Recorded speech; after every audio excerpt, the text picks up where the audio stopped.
सच में लोग कहते हैं कि पहाड़ और पहाड़ी लोग बहुत ही अनोखे और बहुत ही आदरणीय होते हैं।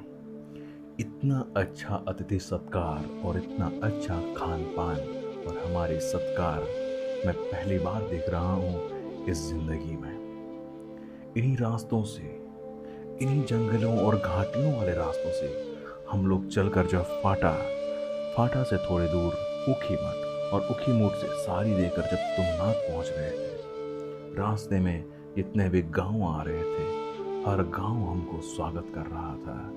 हर गांव हमको एक ऐसे नजरिए से दिखा रहा था दुनिया कि आप हमारे अतिथि नहीं, भगवान स्वरूप हैं। अतिथि देवो भव का मतलब अगर सच में किसी को बताना हो और सीखना हो तो इन्हीं पहाड़ों में आकर ही सीखा और जाना जा सकता है।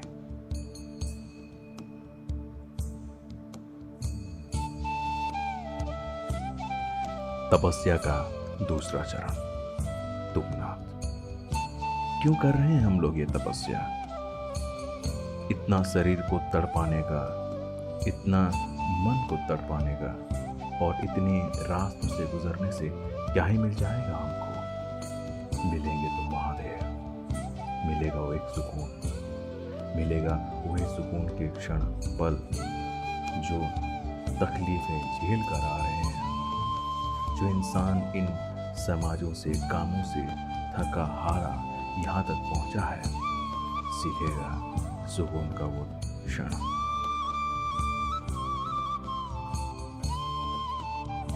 उत्तराखंड, इसे देवभूमि क्यों कहा जाता है? क्योंकि यहाँ पर सच में देवताओं जैसे इंसानों की वास होता है। यहाँ पे स्वयं महादेव का वास होता है। इसी वजह से ही इसको देवभूमि कहा जाता है। क्या है इन पहाड़ों में? क्या ढूंढ रहे हैं लोग? एक सुकून की पल, स्वर्ग से आती हुई हवाएं।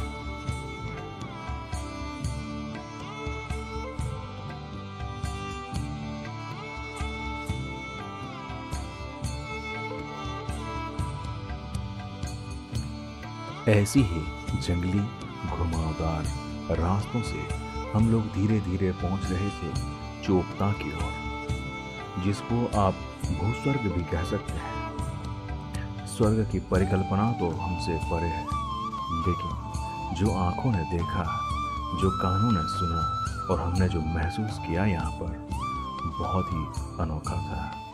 लोग यहाँ पर टेंटिंग और कैंपिंग भी करते हैं, कुछ समय बिताते हैं यहाँ पर। यहाँ की वादियों में बैठकर मैगी खाना और राजमा चावल का जो छोंकदार खाना सबसे अच्छा लगता है यहाँ पर।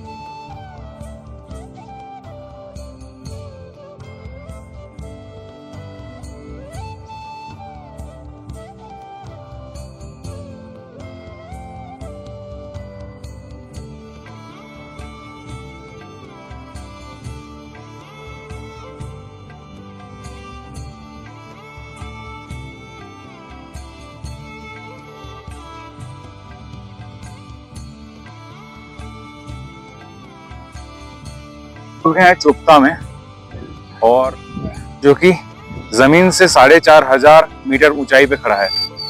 और यहाँ से करीब 3.5 किलोमीटर जाने के बाद आता है तुंगनाथ महादेव, जो पंच केदार में शामिल है। और अभी यहाँ पे बहुत ज्यादा कोहरा और घना बादल छाया हुआ है और बारिश, हल्की हल्की सी बारिश हो रही है।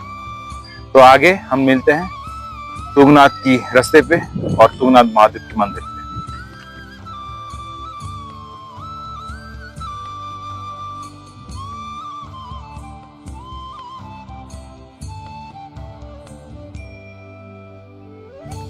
यहीं से कुछ दूर तुंगनाथ की चढ़ाई की और पहला स्तंभ का आरंभ होता है।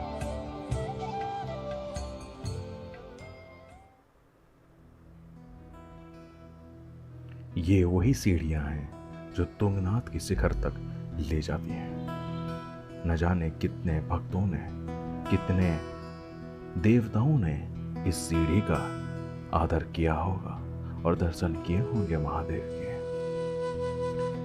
इन सीढ़ियों के दोनों पार्श्वों में है बुरांज के फूल के पेड़। बुरांज एक ऐसा फूल है जिसको कि खाया जाता है यहाँ पर, और सबसे स्वाददार फूल है ये बुरांज।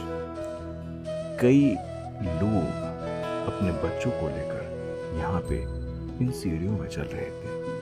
इतना तीखी चढ़ाई, लेकिन रास्ते में आने वाले दृश्य मन को विमोहित करते हैं, मन को मोहित करते हैं। हमने भी हर हर महादेव कहकर चढ़ना प्रारंभ कर दिया।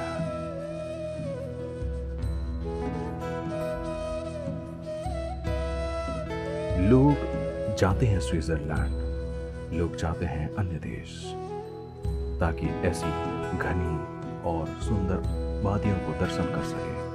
लेकिन हमारे ही भारत और उत्तराखंड में इससे सुंदर और इससे मनोरम दृश्य भी है, जो कि अपनी आंखों से आप लोग अनुभव कर सकते हैं।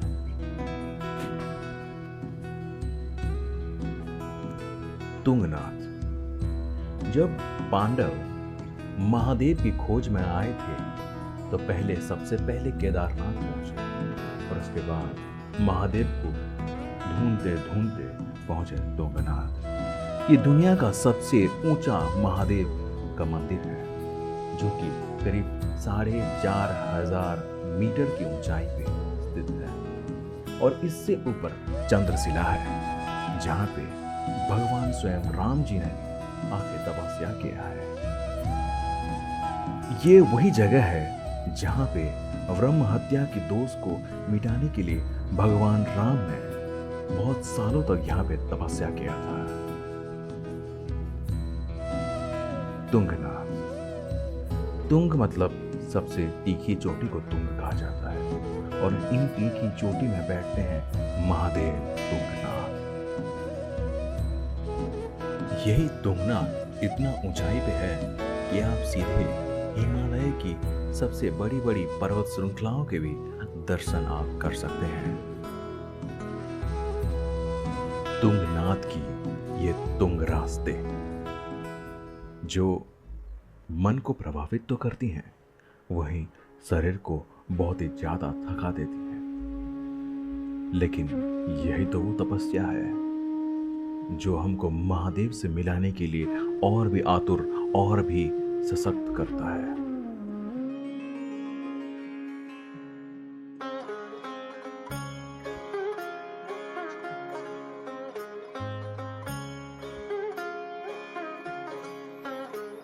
कैलास राणा शिवचंद्रमौळी, कैलास राणा शिवचंद्रमौळी, फणींद्र माथा भ्रुकुटी झळाळी, फणींद्र माथा भ्रुकुटी झळाळी, कारुण्य सिंधू भव दुःखहारी, तुझ वीण शंभो मज कोण तारी।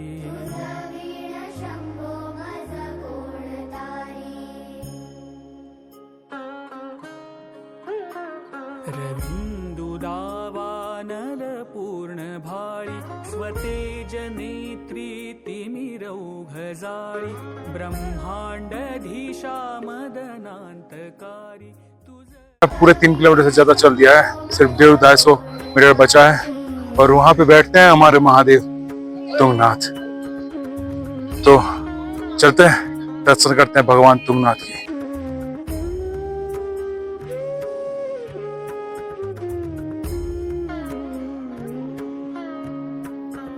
ब्रह्मादि वंदी अमरादिनाथ, भुजंगमालाधरी सोमकांत, गंगा शिरी दोष महाविदारी, तुझ वीण शंभो मज कोण तारी।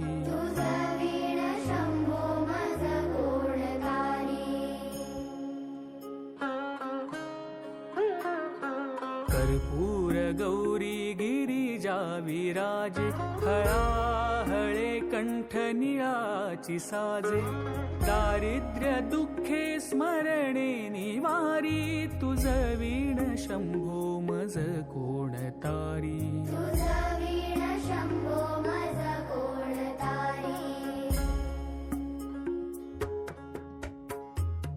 स्मशान क्रीडा करिता सुखावे, तो देव चूडामणी कोण आहे? उदास मूर्ती जटा भस्मधारी, तुझ वीण शंभो मज कोण तारी?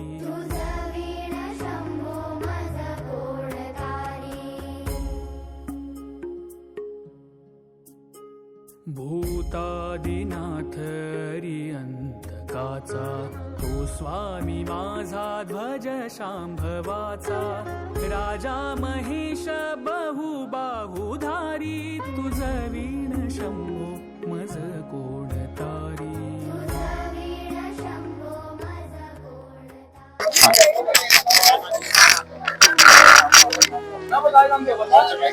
ये पूरा मंदिर प्रांगण 6000 फीट की ऊंचाई पर बना हुआ है और ये दुनिया का सबसे ऊंचा शिव का मंदिर है। इसको एक तुंगनाथ महादेव के नाम से जाना जाता है। और यहाँ से पूरा कैलाश श्रेणी, जिसको कि हम मिडिल हिमालय और ग्रेटर हिमालय, उसका दर्शन कर सकते हैं। यहाँ पे कहा जाता है कि स्वर्ग से हवाएं आती हैं। हाँ, सच में यहाँ पे स्वर्ग से हवाएं आती हैं। लोग मन्नतें लेकर आते हैं, मन्नत से पूरी करने के लिए आते हैं। बूढ़े बच्चे हर कोई आता है महादेव की वो एक दर्शन के लिए। पांडवों की द्वारा बनवाया गया यह मंदिर आज भी यहीं पर खड़ा है और लाखों भक्तों को दिखा रहा है अपनी प्रतिमा और अपने वर्चस्व का वो एक संदेश जो कि महादेव से आया है।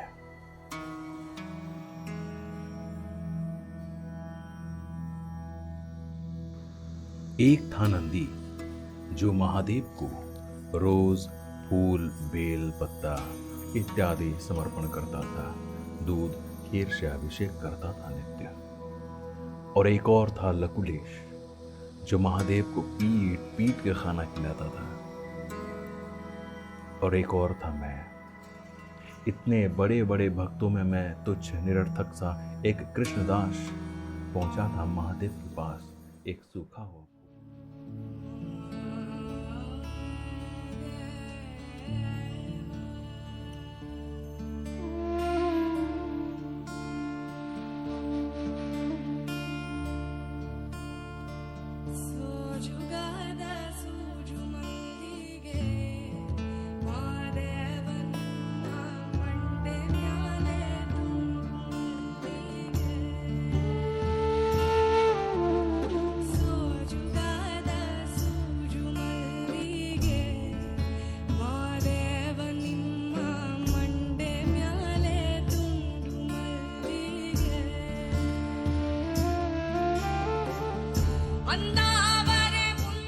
एक और है तुंगनाथ के परिसर, जहाँ पे बड़ा मंदिर में स्वयं महादेव विराजते हैं, तो बगल में ही है देवी का मंदिर और उन्हीं के बगल में ही है पंचू पांडव यानी कि 5 पांडवों की छोटे छोटे मंदिर।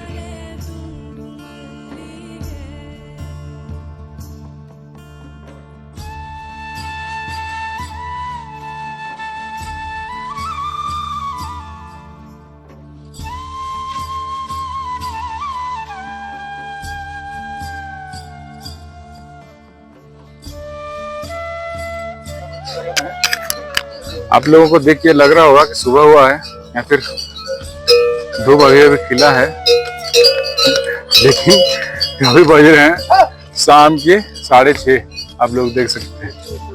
तो जब भी आप तुंगनाथ आओगे तो समय का थोड़ा ध्यान रखिए, क्योंकि 7:30 से 8 बजे भीतर भी अंधेरा होता है। तो 6:30 बजे ऐसा लग रहा है सुबह हो रहा है।